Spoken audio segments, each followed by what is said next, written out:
మీరు ఎంతమంది మనుషుల సలహాల ప్రకారం నడుస్తున్నారో అవి మానేసుకోండి ఇప్పుడే. అర్థమవుతుందా? నువ్వు దేవుని సలహా తీసుకో. ఎవరి సలహా? దేవుని సలహా తీసుకో. దేవుని వాక్యాన్ని ముందు పెట్టుకో. వాక్యానుసారంగా జీవించుదామా? ఎవరో చెప్పిన మాట ఏం నడుచుకుందామా? సలహాలు ఇచ్చేవాళ్ళు చాలా మంది ఉంటారు, సంకనాగిపోతారు వాళ్ళు. వాళ్ళ జీవితం బాగుండదు, పక్కన వాళ్ళకి మళ్ళీ ప్రార్థనే కావాలా. ఇటున్నారా మీరంతా? సలహాలు ఇచ్చేవాళ్ళు కాదు, దేవుని యొక్క వాక్యం తీసుకోవాలి. ఎవరి మాట వినాలి, ఎవరిని చూసుకొని నడుచుకోవాలి. అప్పుడు నువ్వు తప్పు చెయ్యవు. ఏం చెయ్యవు? తప్పు చెయ్యవు. దావీదు తప్పు చేసిండా? ఒక్క మాట అన్నాడా వాళ్ళ మామని? అన్నాడా? వాళ్ళ మామ ఏం చేసినాడు?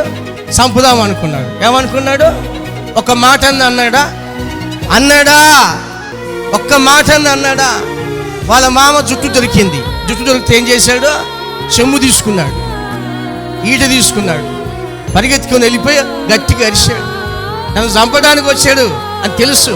అక్కడ ఏమన్నాడు? బాగా దొరికాడు, ఇప్పుడు నువ్వు చంపక్కర్లే, నాకు ఒక మాట చెప్పు, ఈ ఈట తీసుకొని పొడిచి చంపేస్తా అన్నాడు. అనలేదా? కానీ ఏం చేయలేదు, హాని చేయలేదు. ఏమన్నా తిట్టాడా? ఏమన్నా అన్నాడా? నేను గొలియాతుని చంపకపోతే నీ రాజ్యమంతా పోయేది అన్నాడా? అసలు నీకు బుద్ధి లేదు అన్నాడా? నీకు జ్ఞానం లేదు అన్నాడా? నీకు శాత కాదు అన్నాడా? కాదు, శాత కాదు అప్పుడు. అవునా కాదా? సౌలుకు శాత కాదు అప్పుడు. ఇంట్లో తొంగున్నాడా లేదా? ఉన్నాడా? గొలియాతు దగ్గరికి వెళ్ళి యుద్ధం చేశాడా? చేసినవాడు దావీదు పక్షంగా ఎవరున్నారు?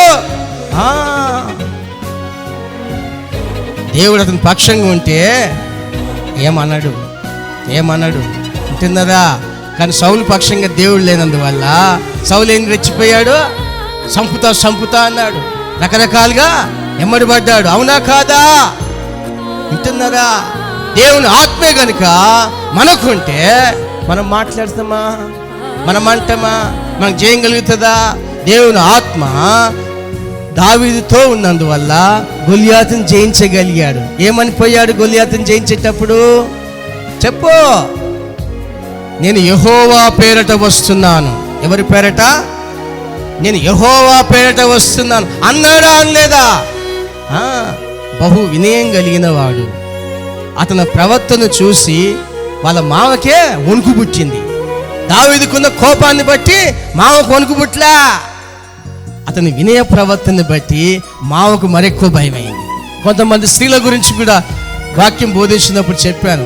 1 పేతురు 3వ అధ్యాయంలో ఆమె ప్రవర్తనని బట్టి ఆమె భర్త మారిపోతాడు. వాక్యము లేకుండానే భార్యను చూసి భయం అవుతుంది ఆయనకి.